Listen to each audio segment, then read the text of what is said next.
Welcome to Between the Shelves, the premier Save a Library podcast. I am your host, Alex, and on this episode, I am joined by Marianne, Head of Teen Services. Welcome, Marianne. Hey, Alex. I'm excited. This is our Oscar wrap-up / year in review of all the great films we saw. We're a little late on this one. We had some scheduling issues, but I'm glad we finally got into the studio to get our thoughts out on the most recent Academy Awards. We can talk a little bit about what we thought about the show, any surprises, snubs, and just kind of like our year in movies in general. All right, sounds good. I've been looking forward to it since last year. I know. We almost didn't even do this episode, but you seemed eager to get into the studio. So yeah, I don't watch a lot of movies, so in preparation for this, I didn't want to have to keep rescheduling since I did so much preparation. So let's talk about just our movies in general, just to get things started off. So listeners know I'm a huge movie buff. I see basically everything, but the last 2 years it seemed like you've been getting into the movie hype. I don't know. Is Sean and I's conversations kind of inspiring you? No, it's just all on your own. It's Conan O'Brien. That's why I started doing it last year, because he was hosting.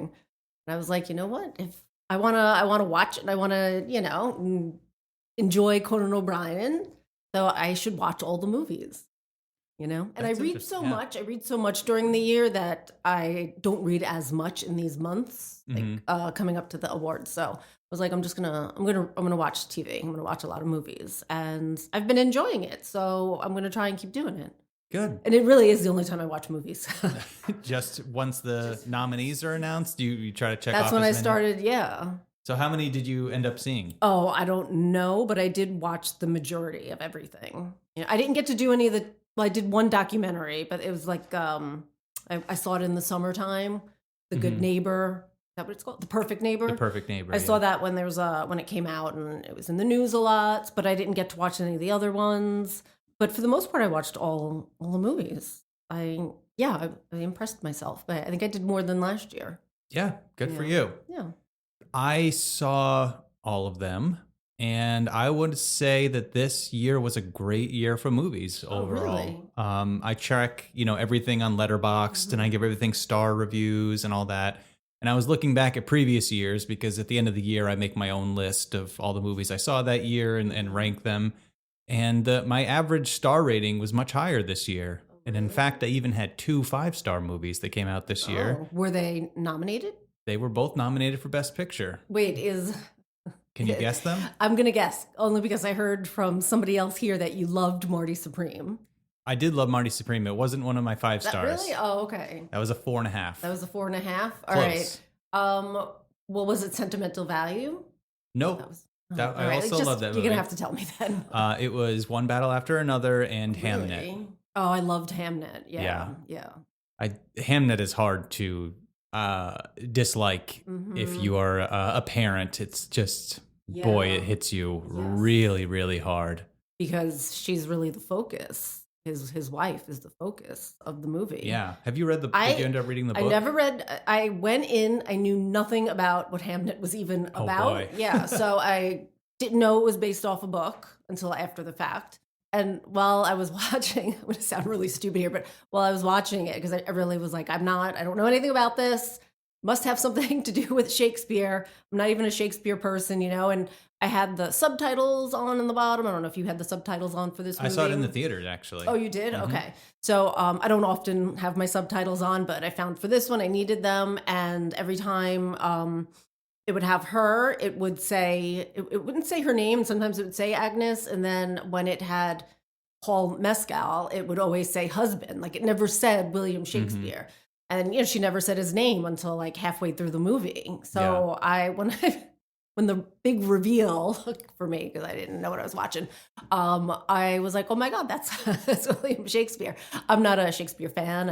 I've never enjoyed reading any of his stuff in school. I've only liked the Romeo and Juliet with Leonardo DiCaprio, because I was in the 90s when I was young. So for me, I went into this blindly, and I ended up loving it. And, just learning about, it's all fictional anyway, right? Because they know nothing about Agnes. So it was a really good story. And I actually voted for it for Best Picture.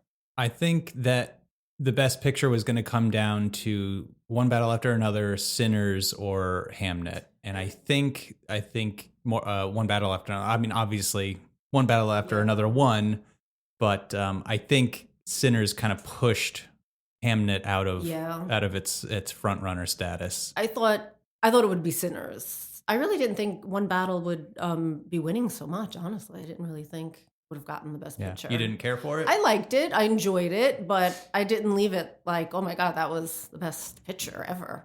Yeah. You know, I enjoyed it. Did you see it in the theaters? Or I didn't see any of them in the theater. Yeah. I really loved One Battle After Another. It was my favorite movie of the year. Mm-hmm. It edged out Hamnet, which I also, again, 5 stars, loved Hamnet. One Battle After Another, I feel had... I think it was, and I hate to say this because I love Chloe Zhao. I think One Battle After Another was just a better made film. It was better in virtually every category. Yeah. It was just a better directed. The cinematography was better, more interesting performances, better direction. Mm-hmm. I think it spoke to the modern issues in a way that Hamnet doesn't. Mm-hmm. I feel like it was just a more timely film, which maybe resonated with critics. And then it also had the fact that Paul Thomas Anderson was the director and writer of it and had been snubbed more than anyone. Oh, I didn't know that. Maybe ever in film history. And I think they were like, well, this is his year. What was he snubbed for? So he has done Boogie Nights, Punch Drunk Love, The Master, There Will Be Blood, Licorice Pizza, on and on. He's made maybe 8 or 9 movies that all could have easily won Best Picture, but just for whatever reason, whatever they were going up against, or just didn't jive with the Academy composition that year, he just hasn't had it yet. And then this year he won 3 Academy Awards. Mm-hmm. So that was the highlight for me for this Oscars. I love Paul Thomas Anderson. He's maybe my favorite director working right now.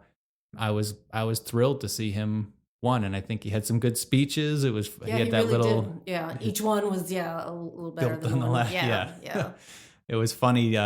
He's like when he won for Best Director, he's like, "Oh man, you guys really making me work for this." Yeah. And we got some chuckles from the audience because everyone kind of knew, like, yeah, you're deserving this over your entire career, and you're finally getting it. So that was nice. Yeah, I think this was a really great year. I mean, there were so many categories that were just so competitive because there were so many standouts. Like Best Picture, like I said, I think it could have gone to Sinners or it could have gone to Hamnet.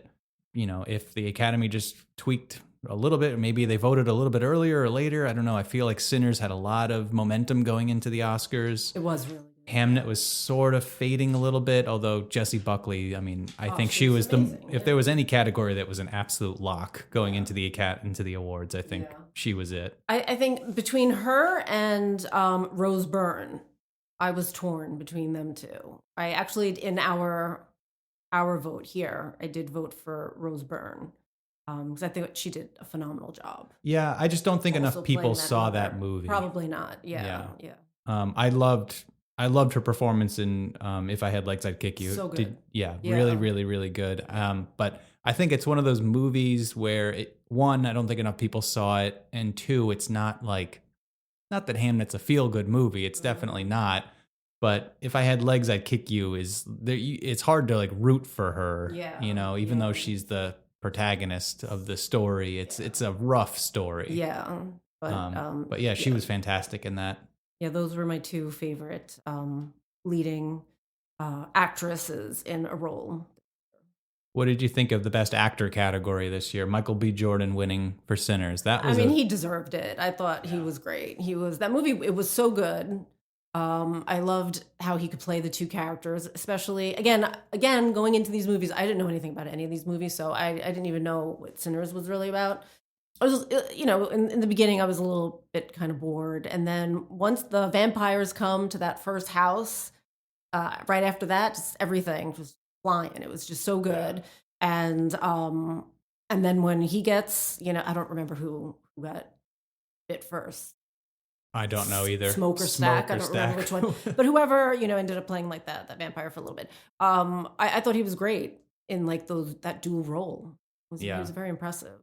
I mean, it's a meaty role for an actor. I mean, and I think the Academy really likes that about it. And I think, again, I think Sinners had so much momentum that even though I don't think Michael B. Jordan was the best actor in that category, then I'm I think Sinners pushed the momentum of Sinners, kind of just pushed him through. Yeah. I actually, for that, I really liked Ethan Hawke, who was your vote for that one. Who do you think served? Well, so are you talking about in our Oscar pick competition that we did for the staff? Well, yeah. So who I vote for in the Oscar pick competition is not who I'm voting for with my heart. I'm voting. Really? I'm Why voting not? to win the Oscar competition, not voting. Oh, all right. I didn't know that. Which is okay. why I won. I voted with my heart. That's your problem. Okay, that's why I'm always at the bottom of the pool. No, I in the pool I voted for Michael B. Jordan. To Oh, win. all right. I had a feeling he was going to win. Yeah. My favorite performance. Yeah. Boy, I really liked Timothy Chalamet and Marty Supreme. I thought he was phenomenal. Okay. My favorite of all of them, though, I mean, in my heart, I really liked Leonardo DiCaprio in One Battle. I thought that was a very layered performance, and it was so fun to watch. But I don't know who was the best in that category. I think Timothy Chalamet deserved it. I think he's just, a lot of people don't like him as a person, so they had trouble Especially voting after for this him. year. Yeah, when you have him against Michael B. Jordan, who's you know, is somebody you want to have a beer with, Right. you know, I think that got him a lot of votes. So then what did you think of Ethan Hawke? I really liked him in Blue I thought Moon. Ethan Hawke was fantastic in Blue Moon. He really encompassed that character. Like he was him. It was he was so impressive. You know, he looked so different. Like I didn't really feel like I was watching Ethan Hawke. Yeah, Ethan Hawke, he was on one in this one. When he's partnered up with Richard, who directed? Was it Richard Linklater? Yeah, it was Richard Linklater. They also do all like the Sunrise movies, Before Sunset, all those movies. Yeah, again, it's like a super meaty role where if you cut out all the scenes where Ethan Hawke is talking in that movie, it's 3 minutes long. It's just basically him monologuing for 90 minutes. Yeah. But he's so good. He's so good. Yeah. He's so good at those roles where it's just, you feel like it's improv, because like, how could he just be riffing for so long? Yeah. But he's really good. He is like a very diminutive figure, which is not like, you would think like Ethan Hawke, leading man, would not want to be playing this like kind of gross character. He does a fantastic job. Well. Yeah. I really enjoyed that performance. Yeah, but I feel like it's kind of like Rose Byrne, where like in If I Had Legs, I'd Kick You, where it's like, I don't think enough people saw the movie. Yeah, probably not. And again, it's not like your traditional, I don't know, lead that you feel good voting for. Yeah, you know? yeah. But yeah. And Wagner Moura was good too in The Secret Agent. I don't know if you got a chance to see that. I didn't get to watch that one. But. Yeah, this was a stacked Best Actor field this year. Yeah. And as a matter of fact, there were 2 snubs, I think, in this category. Oh, but really? I don't even know if I can call them snubs, because all 5 of the people who were nominated were excellent. Yeah. But I think Jesse Plemons from Begonia could have gotten a nomination for Best Actor, probably deserved it over 1 or 2 of the people in this category. And Joel Edgerton from Train Dreams was also excellent. Loved Train Dreams. Yeah. And I thought that it was such a beautiful movie, and I loved the cinematography for it. It was such a quiet, beautiful movie. Yeah. Very touching. Another great adaptation from a book. A lot of good adaptations this year. The Best Picture category, let's see. One Battle After Another is adapted from a book. Okay. I don't know about Begonia, but I feel like it is. F1, I don't know. Frankenstein, obviously. Hamnet is. Marty Supreme isn't. I don't know about Secret Agent. Yeah, I don't know. Or the other ones, but Train Dreams is too. So like half of the Best Picture nominees are adapted from great books. Yeah. Yeah, I would go back and read Train Dreams. Train Dreams is short. It's only about 150, 100 and maybe 200 pages at the most. And it's really, really, really good. Yeah. And same thing with Hamnet. Hamnet is a amazing book. I think I prefer the book over the movie, honestly. They do change a lot, especially in the book, they never mention Shakespeare's name at all. And in fact, and they changed the end. He doesn't speak either. He's barely in the book at all. is all focused on Agnes. And they changed the ending quite a bit too. And the book, spoiler, I guess, ends kind of right as she's going to the play. Oh, it doesn't alright. drag out. Not that the ending's a dragged out ending, but it But that kind was of such a beautiful yeah. scene when she watches the play. Yeah. Well, that scene in the movie is like 20 minutes long. In the book, I think it's 2 pages. Oh, okay. And it ends kind of. Right after. It's different. It's different. It's a different adaptation, but they're both excellent. Yeah. All right, we've kind of been all over the place. So, what were your thoughts on the show itself? Well, You said you love Conan. I love Conan. How did you think this I compared to loved- last year? I don't have the best memory, Alex, so I'm going to say I liked this one better because I don't remember last year as much. But I know I liked last year's as well. But I loved his opening when he was weapons. I loved that opening. Oh, I thought it was the so, montage, it was so funny. And that was so Conan. it was so Conan. And he has been on the Coco. Team Coco. Team Coco, yeah. They've been showing like behind the scenes, like slowly. They did one recently where it was Conan, before his makeup and then after his makeup as Gladys. Yeah. It was just like, it's so funny watching all the behind the scenes. So so that made me laugh. I thought it was a great start. I thought all of his in-betweens were really good too. And then I think it ended really strongly with the ode to like the one battle after another at the very, very end. Did you see that after the credits and everything? There was a whole skit. Yeah. Right? That was the one battle. Yeah. I thought you're making a That was face. okay. You don't like, see, I thought it was really funny. I'm glad. It was kind of, I don't know, I felt a little weird at the Did end. it? It was kind of anticlimactic to me, but I mean, I love an homage to a great movie. Yeah. I thought he did a great job. I hope he hosts for the next 10 years. I mean, he's so perfect at that role. Yeah, he's so he's so comfortable on likable stage. He's so his humor is so locked in. He just feels like that's what he's made to do. Yeah. Last year had a lot of the bits were better, I You think. so? Yeah, I remember like Ben Stiller had a really good bit. He did. He was in the floor. Yeah, that was really fun. And then the Adam Sandler one where they're like yelling at each other from the stage. Yeah, I already forgot about that. This year, I don't think the bits landed quite as well. And then there were some weird technical issues too throughout the show. Like they'd come back from a commercial and Conan would be standing there like awkwardly, like waiting for something to like catch up. I don't know. There was some weird hitches. I didn't notice any of that. But other than that, it was a pretty smooth show. Some of the presenters I think were a little stiff and their jokes didn't quite land. Like Adrian Brody's, it was really stood out to me. It was funny, because of joking about last year's. Yeah, he just didn't quite pull it off. I thought it was funny. Like the idea of the joke was good, but he just didn't pull it off. And I think it's just because he's not a funny person. You know what I mean? Like, I think he's too serious. I don't know. That one didn't really land for me. But the other one that I didn't like, is Sigourney Weaver's joke about like Grogu.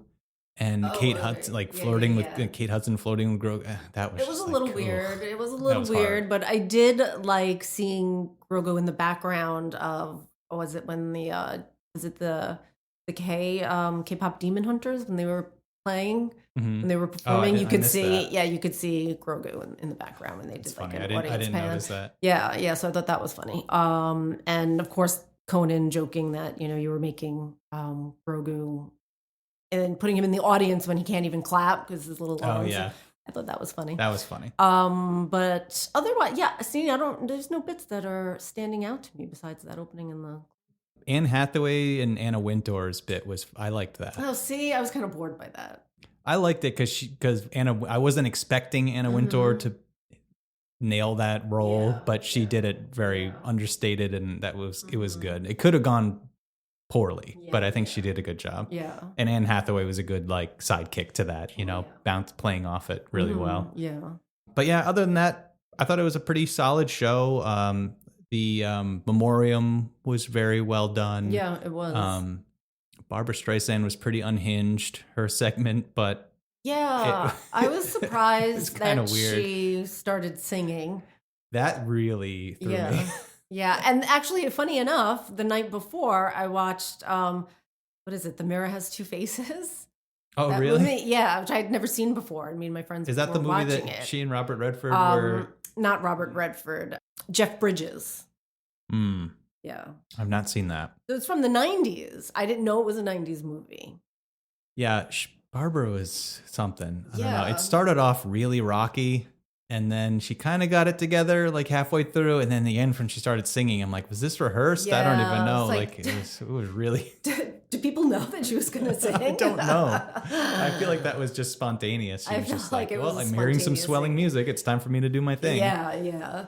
But yeah, other than that, it was very tasteful. I liked it. Yeah. The memoriam, I mean. Yeah, it was very sad. I like that, they brought out Billy Crystal for, Yeah, Rob the Reiner. Rob Reiner tribute was very nice. And his wife. I'm glad that, she got Yeah. included in that. Yeah, I thought that was really nice. Were there any speeches from the night that grabbed you? I thought Jessie Buckley was excellent. Yeah, she was very good. gracious. Yeah. Tying it in with mothers, the Hamnet themes, and on Mother's Day, that was really nice. Mm-hmm. Very gracious. Autumn Arkapaw was the first Black woman to win for cinematography. Oh, She had a yes. great speech too. Mm-hmm. I hope I pronounced her last name right. I knew that like Golden would win for the best song because Mhm. that just blew everything away this year. It was everywhere this past summer. But, they cut off the other half of EJ. EJ is the one that she got to speak. And then I don't remember what his name was. When he started to speak, they like cut the mic on him, started playing the Oh. music. And even Conan was standing there and he was just like watching them. And it was like a very awkward moment. Yeah. And then they just like cut it out. But I was like, that sucks. That's really crappy. Like they were the first K-pop to win Yeah. the song, and they didn't let them. It's, But then they let all these other people just go on and on and on and on. It's amazing that the Academy Awards have been going on for so many decades, and they still haven't figured this out. Yeah. Like they must have a timer there. Like you must be able to see how much time is left, Yeah. right? Yeah. Like, I would think so before they start playing the music. yeah. What's really frustrating is like exactly like what you said when like, a duo will win or like a producer and a director or something. And like the first person who's talking eats up all the time. Yeah. And then the next person doesn't get to say anything. And it's Right. like, there must be a timer. I know, Like just they split it in half. If you're giving you 2 minutes, talk for a minute. And Have like two timers, one then, for each. Yeah, it's so frustrating. I know. Yeah. So I felt bad for them because I would have actually liked to hear him speak. Yeah. They were very grateful winners. Yeah, and it's not, they don't have the star power of like Adrian Brody who can just Exactly. tell the band to stop and like, what are you going to do? Keeps Like, listening. yeah, Exactly. Yeah. So. Yeah, so that's always tough. Speaking of musical performances, did you like the Sinners best song performance? I did. I liked how they had ballet at the end. Now, so do you think Misty Copeland came out because of the whole Timothée Chalamet? No, because that's in the movie too. Oh, what was she in it though? I don't know. I don't know who Misty Copeland is. She was the ballet dancer. Oh, okay. Okay. I don't know if she was in the movie, but they did have a ballet dancer. Did they have a in the movie. ballet? Oh, see, I I'm don't pretty remember sure. that. Okay. Yeah. All right. I was like, I wonder if they're doing that because Timothy, I don't know. A lot of people think he like shot himself in the foot with that comment, but I think his fate think was he'll be well fine. sealed Well, before yeah, that. Oh, he'll be fine, completely though. fine. Yeah. He's young. Have to He's worry gonna about have him. 10 more Oscar I know. noms in the future, so Yeah. he'll be fine. Getting all the biggest roles. But so I did like that. I did like that Yeah. performance. Yeah. That scene in the movie Sinners was maybe my favorite scene Mhm. of the entire year. Yeah. It was so well done. So well done. I loved that scene. Yeah. I think it's a better song than Golden, but Golden just took over the world. yeah, There's just yeah. it's hard to deny it. Yeah. I was glad Golden won. Yeah. I Super chose catchy it. song. I had a feeling it was Well, gonna win. that because you didn't do it by your heart. You did it by what you thought would win. 'Cause So I need that's that why. gold. Yeah. Well, that's why. Yeah. I'm gonna do it differently next year. Some other notable highlights from the evening was the live action tie. Yeah. Live action short. That was Yeah. cool. Yeah. I think I've only seen that happen maybe once before ever. Yeah, somebody mentioned when the last tie was, and it was like 20, 30 years ago or Oh, something. maybe I didn't see it then. Yeah. So that was exciting. Yeah. They had obviously prepared Kumail Nanjiani that was going to happen because he was very well rehearsed and prepared for that eventuality. Yeah. He did a good job. But they did a good job handling that. It was exciting and a shock, but it was also like well handled. Where nobody got cut off, I think. And I like his joke about how he ruined, Oscar pools all over with the double winning. Yeah, and he had a good joke. Like, ironically, the longest speeches of the night are going to be the shorts. Yeah, that was really good. What were there any categories that were a surprise to you for the night, or any just surprises in general from nominations? I mean, not really. I loved. I guess I thought like Frankenstein might win a little bit more too. I think it won all the categories. Did it win all of its categories? No, production design. Production, makeup. Makeup? Maybe costume too, I think. Yeah, it won costume. It won the categories I think it was going to win. Same with what I was going to say was F1 being nominated for Best Picture. That was a huge surprise to me. Yeah. But it won sound, which is kind of like what racing movies usually win. Yeah, so, it wasn't too many big surprises. F1 being nominated for Best Picture, though, is ridiculous. And this is like my whole gripe with having 10 movies nominated for Best Picture. It's like, it's totally diluting the, the honor of being a Best Picture. It doesn't, I didn't watch that one. That one was one I didn't get to watch, but it didn't really seem like. You don't have to see it. Yeah, I don't want to see it. I get why they're opened it up to 10 movies. They want to get more people to watch. I totally get it. F1 probably did really well overseas, so I'm sure they're trying to bring in like a European audience. I get it. It's just, you hate seeing like, all right, F1 Best Picture nominee, like next to Hamnet. Dog Day Afternoon. Yeah, Hamnet, exactly. Godfather. Yeah, it's whatever. Yeah. I was surprised Amy Madigan won Best Supporting. I mean, I wasn't shocked. Yeah, since she won the Golden Globe. A lot of momentum going into it, but it is weird to see, a mid-budget horror movie winning an Academy Award for acting. Not that I don't like seeing that, but I didn't like Weapons, so I did like Weapons, and what I did like too was that some horror movies were included and won. So.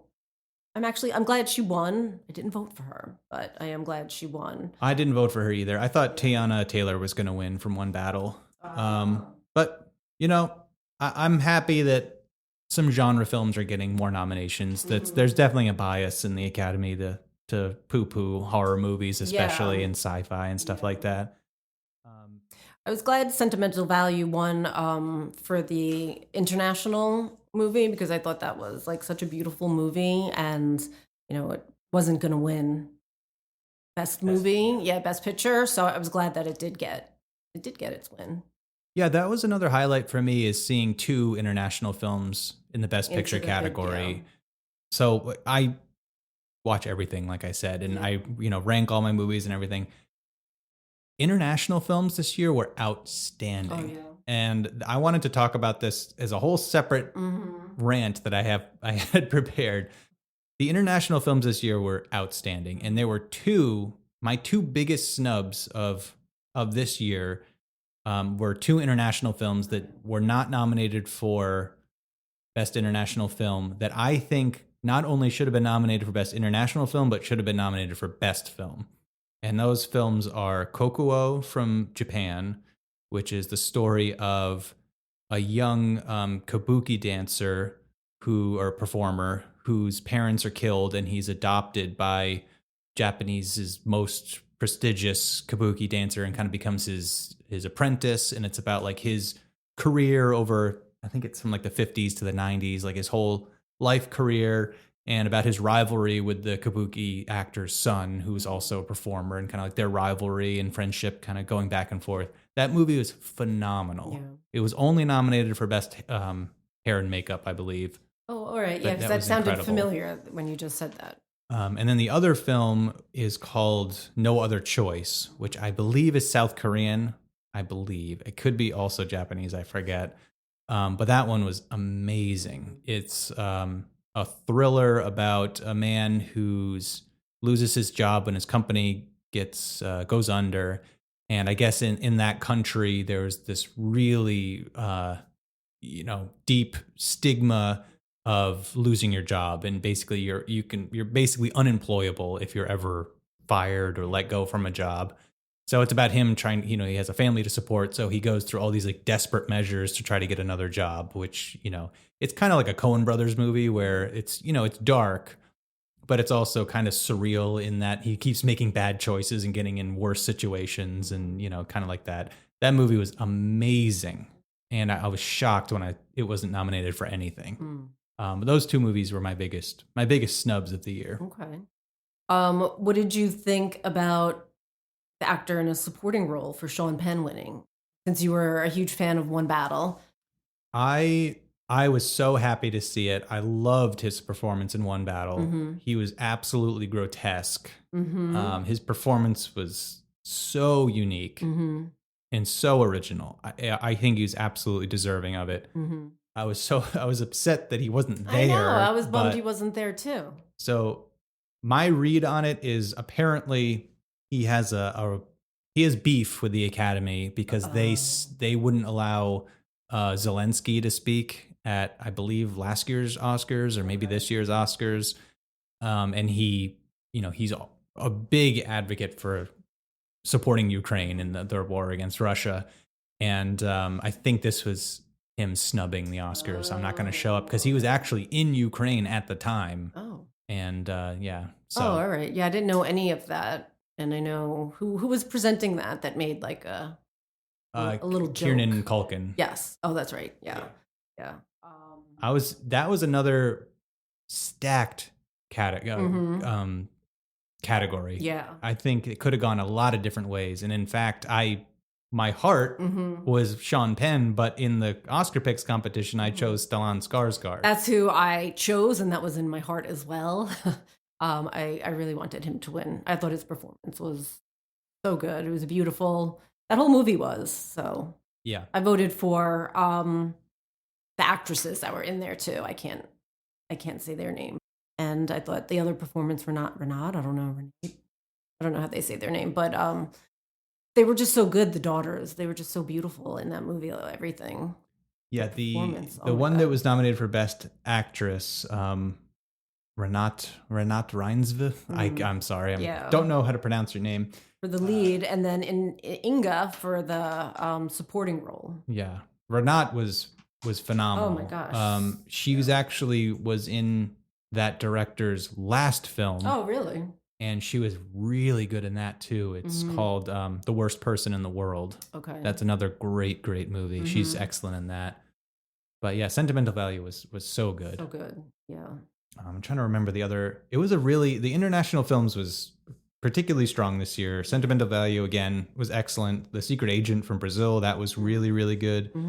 It was Just an Accident from France, and The Voice of Hind Rahab from Tunisia. I thought those two were good, but I would have dropped those two to get the movies I had already mentioned in their place. Yeah. They were far superior. But yeah, great movies there. So what did you think of Begonia? I really, really liked Begonia until the last 5 to 10 minutes. The ending, I liked the ending. It was interesting. It was entertaining. But what I didn't like about it is I feel like it subverted all of the themes that were leading up to that, up till that point. And it left me kind of just like, what did I just watch then? That's kind of how I felt as well. Yeah. Watching it, I was just like, I didn't love the ending. If it ended 5 minutes earlier without changing anything else, I think it would have been a few notches higher. Not my favorite movie of the year, but it would have made it into my top 5. Yeah. But the ending really threw me. Yeah. And I was just disinterested too in the very end. I just kind of stopped paying attention. Yeah. Like, I guess I did, focus on like, okay, this ended for me. Yeah. It built to such a nice climactic conclusion. Yeah. And then it kept going on just a little too far. And it went too far. It went too far. But I liked, most of it leading up to that also. And I thought, Jesse, oh, what's his name? Clemens. Clemens. Yeah, Yeah. he was so good. I'm not a big Emma Stone fan, but he was really good, and the fighting at the end, really well done. Yeah. Enjoyed all that. Yeah. I really liked Begonia. It's a shame that it kind of lost me at the end. Mm-hmm. Did you see Eddington that came out this year? That was another. It was snubbed for everything. Not snubbed, but it didn't get any nominations. But I thought that has very similar themes to Begonia, but actually sticks the landing. Mm-hmm. It's not as good a film as Begonia, but it has the same themes, and I think it is a coherent film, which I did really enjoy Eddington. So yeah, I've heard of that one. It's a nice companion piece, like to Begonia. Mm-hmm. But I thought Emma Stone was excellent. Jesse Plemons was amazing. But it was just a little too weird. I think it really kind of fell apart at the end. But we'll see. Yorgos Lanthimos, he has another movie coming out right around the corner. Oh, so yeah? I'm Okay. sure he'll be nominated again. Okay. Oh, I have some more snubs Right, listed here. Yeah. I thought for Best Actress, Amanda Siegfried. She was in a movie called Testament of Anne Lee. She was excellent in that. Oh, okay. She really, really powerful performance. She carries the whole movie. It's all centered around her. Very, very powerful performance. I would have liked to have seen her nominated for Best Actress. I would have put her there probably above Kate Hudson. Wow. But I don't think anyone saw Testament of Anne Lee, so that's what happens. I never heard of that one. And supporting actress, we've talked about this category a little bit. I really liked Chase Infinity, the daughter of Leonardo DiCaprio, in One Battle After Another. She was really good. She was amazing. She was really good. What an amazing performance. I would have loved to have seen her nominated for that. She'll be probably in a lot of stuff. I hope so. Yeah. That was great. One other one that was a surprise snub to me, this was in the documentary features category. There was a documentary called 2,000 Meters to Andrivka, I think is how you pronounce it. It was a documentary about the war in Ukraine, but it's all shot from the front lines of the war from the Ukrainian side. Really, really powerful and like very, very moving, obviously, hearing the story of the soldiers from their first, frontline experience.